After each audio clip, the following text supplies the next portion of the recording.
အပိုင်း9ရဲ့အစမှာတော့မျိုးစား FF ကမှော်မတုံးတတ်တဲ့ရှီယာအတွက်စာလုပ်ဖို့လိုအပ်ကြောင်းပြောပြီးတော့သူ့ရဲ့သားရဲ့ကောင်းကြောင်းတွေကိုပြောနေခဲ့ပါတယ်။ရှီယာကအဲ့လူကိုတွေ့တဲ့အခါမှာအနာဂတ်မှာဂျန်နတီကိုအသုံးချပြီးအမွေလူမဲ့လူဆိုတာကိုမှတ်မိသွားပါတယ်။မျိုးစားကသူ့သားကကျောင်းစာတွေမှာအဆင့်ကောင်းကြောင်းတွေပြောနေပြီးအဲ့အချိန်ရှီယာကဘရင်နာကိုရောက်လာခဲ့ပါတယ်။ဘရင်ကရှီယာကိုလာခဲ့လို့ပြောလိုက်ကရှီယာကလည်းဘရင်ရဲ့ပေါင်ပေါ်မှာတတ်ထိုင်လိုက်ပါတယ်။ရှီယာကလူမှုဗေဒမော်ဆန်ရန်တရားဥပဒေတာနဲ့အိုဖီလီယာတိုင်းပြည်အကြောင်းကိုပါဖက်ပြီးကြောင်းပြောပြီးတော့ကိုယ့်ထက်သုံးတဲ့တငယ်ချင်းကိုမလိုချင်ဘူးဆိုပြီးတော့ပညာသားပါပြောလိုက်ပါတယ်။မျိုးစားကသူ့ရဲ့သားကပညာရေးမှာမင်းသမီးလေးကိုမရှင်းနိုင်ပေမဲ့မှော်ထိန်းချုပ်တတ်တယ်လို့ပြောလိုက်ကမှော်နဲ့ပတ်သက်ရင်မင်းသမီးလေးကိုကူညီနိုင်တယ်ဆိုပြီးတော့ပြောလိုက်ပါတယ်။ရှီယာရဲ့မျက်နှာလေးညှိုးငယ်သွားတဲ့အခါဘရင်ကဒီနေ့တော်လောက်ပြီလို့ပြောလိုက်ပြီးတော့စာလုပ်ဖို့ကိစ္စကိုနောက်နေ့မှပြောရအောင်ဆိုပြီးတော့ပြောလိုက်ပါတယ်။ဒီကိစ္စပြီးတော့မင်းသမီးလေးကတောတဲ့ကိုမှော်စာအုပ်လေးကိုကင်ရင်းနဲ့ပြေးဝင်လာခဲ့ပါတယ်။ရှီယာကမှော်စွမ်းအားကိုတိုင်းတာဖို့အတွက်ကရိယာတစ်ခုကိုကင်နေခဲ့ကဂါရာတစ်ခုကိုလည်းရွတ်လိုက်ပါတယ်။မော်တိုင်းကရိယာကဘာမှမထူးကြတာကြောင့်ငါမှမော်စွမ်းအားတုံညဆိုတဲ့သဘောလားဆိုပြီးတော့ပြောနေခဲ့ပါတယ်။မော်စွမ်းရင်များစွာပိုင်ဆိုင်ထားတဲ့အဖေနဲ့မော်နဲ့ကားခုံနဲ့ကားချေတဲ့အမေရဲ့သမီးဖြစ်ပြီးဘာလို့ငါမှမော်စွမ်းရင်မရှိရလဲဆိုပြီးတွေးနေခဲ့ပါတယ်။ဒီလိုနဲ့နှစ်ကြာသွားခဲ့ပါပြီ။တိုင်းပြည်ထဲမှာလီလီကမင်းသမီးလေးရဲ့အတွက်ပစ္စည်းတွေလာဝယ်နေပါတယ်။အိုးအရေးသွေးမြင့်တဲ့ရောင်းကုန်ပစ္စည်းတွေပဲ။ရူဘီနန်းဆောင်ဝယ်တော့တာပဲ။မင်းသမီးလေးကိုမင်းကြီးကတကယ်ချစ်တာပဲ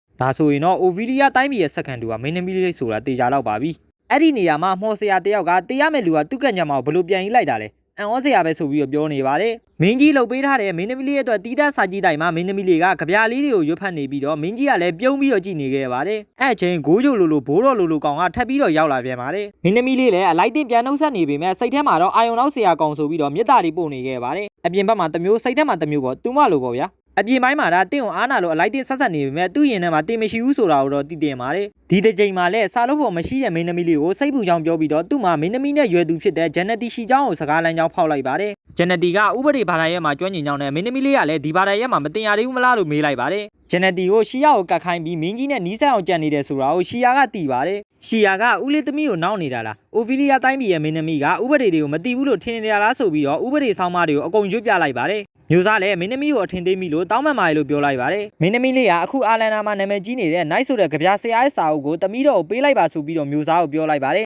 စာအုပ်ရဲ့မျက်နှာဖုံးမှာဘာသာပြန်သူအာတနာရှိရလို့ရေးထားတာကြောင့်မျိုးစားကမင်းသမီးလေးရဲ့အရေးချင်းကိုအံ့ဩသွားပါတယ်မင်းသမီးလေးကမျိုးစားရဲ့ခေါင်းကိုပုတ်တက်လိုက်ပြီးတော့တမီးကညံမမီတဲ့တငယ်ချင်းတွေကိုမလိုချင်ဘူးဆိုပြီးတော့တိုးလေးပြောလိုက်ပါတယ်မင်းကြီးကမင်းသမီးလေးတောင်းထားတဲ့စာအုပ်ကိုပေးလိုက်ကမင်းသမီးလေးကလည်းဥယျာဉ်ဘက်ကိုထွက်သွားကနီးမှမျိုးစားကလက်လျှော့အောင်မှမဟုတ်ဘူးလို့ပြောနေတယ်အောင်ကြားလိုက်ရပါတယ်မျိုးစားရဲ့လူတယောက်တာဒီကိုရောက်လာခဲ့ရင်ငါတော့စွန့်ပစ်ခံရတော့မယ်ဆိုပြီးတော့မင်းသမီးလေးကစိတ်ညစ်နေပါတယ်မင်းသမီးလေးရဲ့မော်မရှိမှုကိုအကြောင်းပြပြီးတော့လာနေတဲ့မျိုးစားကြောင့်ကညမာဆိုးကြီးကနေလွတ်မြောက်အောင်မင်းသမီးလေးကမှော်ရအောင်လုပ်ဖို့ဆုံးဖြတ်လိုက်ပါတယ်ဒီလိုနဲ့သူလာတဲ့မော်စာအုပ်ထဲကအတိုင်းမှော်ကားတာကိုရွတ်နေခဲ့ကစာအုပ်ကရုတ်တရက်ပြန်တန်းသွားပါတယ်ရှီယာလည်းစာအုပ်နောက်ကိုလိုင်းနေပဲလူတယောက်ရဲ့အနာကိုရောက်သွားခဲ့ပါတယ်အဲ့လူကကညမာကိုထိန်းချုပ်သူကိုရှာသွေးပြီးဆိုပြီးတော့နောက်ကိုလှည့်ကြည့်လိုက်တဲ့အခါကလေးတယောက်ဖြစ်နေတာကြောင့်လူမသွားပြီးထင်နေဆိုပြီးတော့ထွက်သွားပါတယ်အဲ့အချိန်ဖီလစ်ကလည်းရောက်လာပြီးမော်ဆရာကအာယုံနောက်တယ်ဆိုကလက်ဖြောက်တစ်ချက်တီးလိုက်ကဖီလစ်လည်းငါဘာလို့ဒီကိုရောက်နေရလဲဆိုပြီးတော့အသီးစိတ်မဲ့ဆိုထွက်သွားပါတယ်မော်ဆရာကမင်းသမီးလေးကိုမန်နန်ကိုအဆုံးထိမရွက်ဖို့ပြောပြီးတော့စာအုပ်ကိုပြန်ပြီးကပျောက်ကွယ်သွားပါတယ်